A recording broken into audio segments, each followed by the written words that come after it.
A ver, la noticia de hoy se llama El milagro eucarístico que ocurrió en Navidad y muestra un corazón en agonía. Y esto pasó en Polonia. Acá justo hay una imagen referencial de la noticia. Vamos a... Así para hacer un breve resumen de lo que vamos a ver hoy día.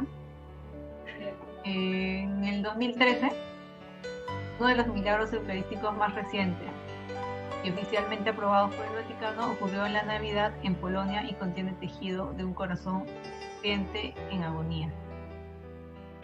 En 2014, Monseñor Stefan City, entonces obispo de Legnica, creó una comisión para supervisar la hostia. En febrero del 2014, un pequeño fragmento fue colocado sobre un corporal y pasó por varias pruebas. En 2016, justamente el 27 de abril, el obispo de Legnica, Monseñor Zbigniew Kiernikowski, aprobó la veneración de la hostia sangrante que tenía las características distintivas de un milagro eucarístico. En el 2020, el padre Andrés Siombra, párroco de la iglesia San Jacinto en Legnia, Polonia, cerca de la frontera con Alemania y República Checa, relató en EWTN Polonia la historia del milagro eucarístico ocurrido en esa parroquia. Con respecto al milagro eucarístico, tenemos que tener en cuenta que la Eucaristía es un sacramento de la Iglesia Católica en el que está realmente presente Jesucristo. El milagro eucarístico, como el de Polonia, es un signo sobrenatural que resalta de manera singular la presencia de Dios. En el 2020, el párroco de la iglesia San Jacinto, ahí fue cuando relató a WTN la historia del milagro eucarístico.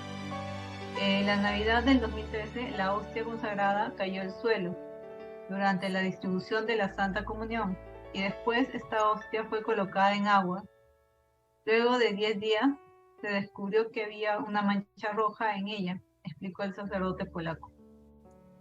Por este motivo, el obispo solicitó una investigación científica y se descubrió que, primero que nada, los científicos no lograban explicar el motivo de la mancha roja, agregó.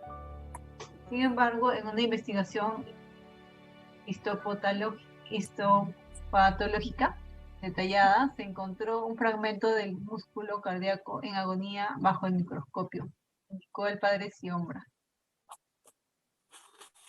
Monseñor Stefan Sichi, entonces obispo de Legnica, creó una comisión para supervisar la hostia en febrero del 2014. Ahí fue cuando un pequeño fragmento fue colocado sobre un corporal y pasó por varias pruebas. El comunicado médico final del Departamento de Medicina Forense encontró que en la imagen histopatológica se encontró que los fragmentos contienen partes fragmentadas del músculo estriado transversal. Es más similar al músculo del corazón. Las pruebas también determinaron que el tejido era de origen humano y hallaron que presentaba señales de sufrimiento. 2 años después, el 17 de abril del 2016, el siguiente obispo de Legnica, Monseñor Zbigniew Kiernikowski, aprobó la veneración de la hostia sangrante, que tiene las características distintivas de un milagro eucarístico. De acuerdo a las recomendaciones del Vaticano, que mediante la Congregación para la Doctrina de la Fe dio su aprobación, el obispo pidió al padre Siombra preparar un lugar adecuado para las reliquias, de tal forma que los fieles puedan venerarlas. El padre Siombra dijo en WTN que en estos años ha reunido diversas historias de personas que han llegado a la parroquia desde distintas partes del mundo y que han experimentado conversiones inesperadas en sus vidas. Incluso personas hostiles a la fe han cambiado radicalmente su vida, su actitud hacia Dios, y se ha convertido en creyentes muy apasionados, agregó. Con respecto al mensaje que nos quiere dar este hecho, el sacerdote comentó que es un signo dirigido principalmente a cada uno y debe ser recibido de modo muy personal. Es decir, cada persona que en cualquier forma está vinculada a este signo, a este milagro eucarístico, podría preguntarse qué quiere decirme Dios con este signo. En segundo lugar, el sacerdote polaco destacó que en la hostia consagrada haya sido encontrado un corazón moribundo que subraya sin duda el carácter del sacrificio de Jesús. El hecho que el Señor Jesús haya dado su vida por cada uno de nosotros, por mí, es decir, que tuvo que ver con su pasión cruel, miento que a su vez me llama como católico a hacer de mi vida un sacrificio, en forma que mi sacerdocio sea de verdad incorporado a este sacrificio con total dedicación, de modo que la vida de toda familia católica sea incorporada en este sacrificio. Eso es lo que dijo el padre Siombra. El filósofo y teólogo Philip Kolowski, autor de libros sobre las huellas de un santo, la visita de San Juan Pablo II a Wisconsin, escribió en el 2016 un artículo sobre el mensaje del milagro eucarístico de Lénica. Parece que una causa del milagro fue el poco cuidado del Santísimo Sacramento, que se cayó durante la comunión, escribió. Los accidentes suceden y no busco señalar a alguna persona o algún sacerdote que dejó caer la hostia. Sin embargo, eso nos recuerda un tema importante, el uso de las patenas, resaltó. La patena es un pequeño plato dorado que usa el acólito y que coloca debajo de la boca o las manos de las personas que reciben la comunión. De esta manera, si la hostia o alguna partícula cae, la patena evita que llegue al suelo. La práctica ha sido abandonada por muchos años en la Iglesia en las últimas décadas, pese a que el documento del año 2004, Redemption Sacramentum, de la Congregación para el Culto Divino y la Disciplina de los Sacramentos, exige su uso. El misal romano también requiere el uso de la patena y que esté sobre la credencia o mesa, en la que se ponen los ornamentos litúrgicos antes de ser llevados al altar. En conclusión, en una época en la que algunos católicos, incluso sacerdotes, no creen en la presencia real del Cristo en la Eucaristía, y cuando la liturgia pierde la sacralidad que le corresponde, cabe preguntarse con qué objeto y qué mensaje quiere dar Dios con este nuevo milagro. El filósofo y teólogo Philip Kolowski, el autor del libro sobre las huellas de un santo, la visita de Juan Pablo II a Wisconsin, intenta responder al interrogante en el National Catholic Register y afirma que parece que una causa del milagro fue el poco cuidado del Santísimo Sacramento, que se cayó durante la comunión.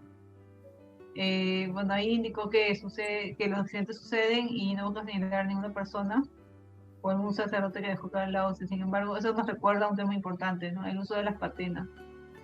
Esos algunos puntos que quedan como conclusión. Y hasta ahí sería todo. No sé si tienen algún comentario. No había escuchado este milagro eucarístico, ¿no? Es cercano, ¿no? En este tiempo. ¿De qué fecha es, bueno, dijiste? 2013 dijo, ¿no? Sí, 2013. Polonia. En Polonia. Uh-huh. Y lo que obviamente lo relacionan al poco cuidado, ¿no? Que se tenía con al momento de repartir, distribuir la hostia, ¿no? Yo les conté la vez pasada que hubo también algo parecido aquí, ¿no? En San Lucas, ¿no? Pero claro, esto ha pasado pues muy, muy raro, nunca he visto, ¿no? Que en San Lucas haya ocurrido eso y justo lo vi en la misa, ¿no? Pero entiendo pues que en este lugar pues ocurría con más frecuencia a lo mejor eso, ¿no? Entendí un poco, esa es la razón, ¿no? De la poca importancia, ¿no? Al cuerpo de Jesús, ¿no?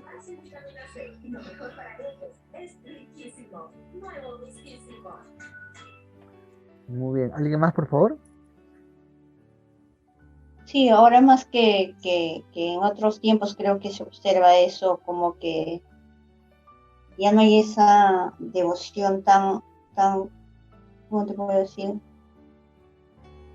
Consciente, no sé si será consciente, pero es como que se ve más el miedo, ¿no? Yo también vi en una parroquia acá en Jesús María justo, que se cayó una hostia al momento que estaban como, hace poquito, será un mes y medio.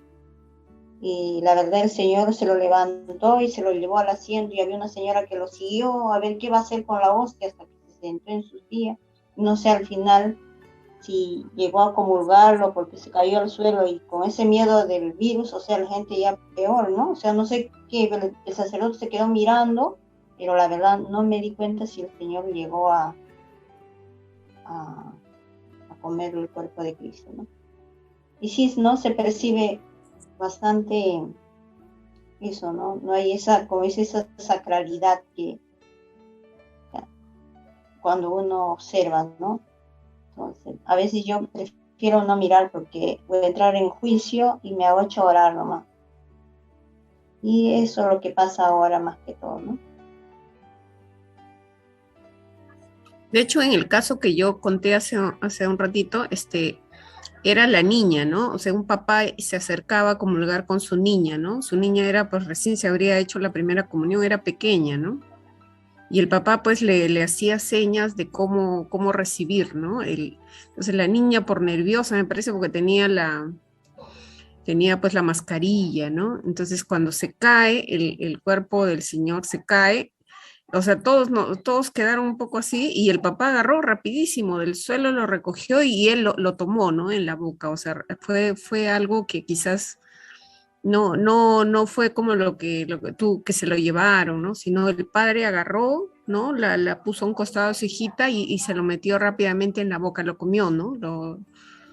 Y claro, ahí las personas que estaban ayudándole al padre, pues pusieron un paño blanco sobre donde había caído, ¿no? Básicamente eso fue, ¿no? Pero qué bonito, ¿no? Que obviamente de este papá, ¿no? El que no se quede pues horrorizado pensando pues en la situación y pida más bien otro, ¿no? O sea, por temas de que, claro, ha caído en el suelo, ¿no? Y rápidamente se lo puso él en la boca, ¿no? Así es que yo creo que sí hay ese cuidado, ese respeto, ¿no? Al menos en lo que vi, sí vi ese respeto, ¿no? Ese cuidar al Señor. Bien, gracias, Jessy. Gracias, Luz. ¿Alguien más que hace un comentario? La noticia que había escuchado me sorprende que algunos sacerdotes no tengan ese convencimiento, ¿no? O sea, y yo también dudaba de que antes no decía, será verdad, ¿no? Después ya uno cuando ya va aprendiendo, va catequizándose, evangelizándose, sabe, pues, ¿no? Y cuando descubrí el tema de los milagros eucarísticos, ¡guau! Me quedé pero sorprendido, ¿no? En todo el mundo, no sé qué, y en varias partes del mundo y se ha presentado en distintas épocas, ¿no? En distintos periodos. Y, y yo me quedo sorprendido, como les decía, de los sacerdotes que tengan esta duda, ¿no? Porque ellos son personas preparadas para esto, ¿no? Entonces, llamadas a esta vocación, ¿no? Por eso es la necesidad mucho que tenemos de rezar por nuestros sacerdotes, ¿no? Porque, para que no ocurra eso, ¿no? Porque en algunas misas que no de acá la parroquia, ¿no? De otras parroquias, he visto, pues, ¿no? Cuando no hacen, pues, se nota la diferencia cuando el sacerdote sabe lo que está haciendo, ¿no? En el momento de la consagración, ¿no? Y a veces lo hacen tan así a la ligera como si fuera un mero acto, ¿no? Entonces ahí te das cuenta, ¿no? Es el cuidado, esa, esa ternura, como que sabes que estás tratando con el cuerpo de Cristo en ese momento, ¿no? Sí, y te sorprenden, ¿no? Cada vez se sorprenden más personas, ¿no? Y hay que seguir rezando por nuestros sacerdotes para que no ocurra esto, ¿no? Y que ellos puedan enseñar a las personas, ¿no? De la importancia y del respeto que se debe tener, ¿no? Por eso es que justo como habíamos visto hace poco el tema de la Eucaristía, también el tema de la misa con los padres de familia, también esto lo volvimos a recalcar, ¿no? Y sí, hay mucho por hacer en esa parte, ¿no?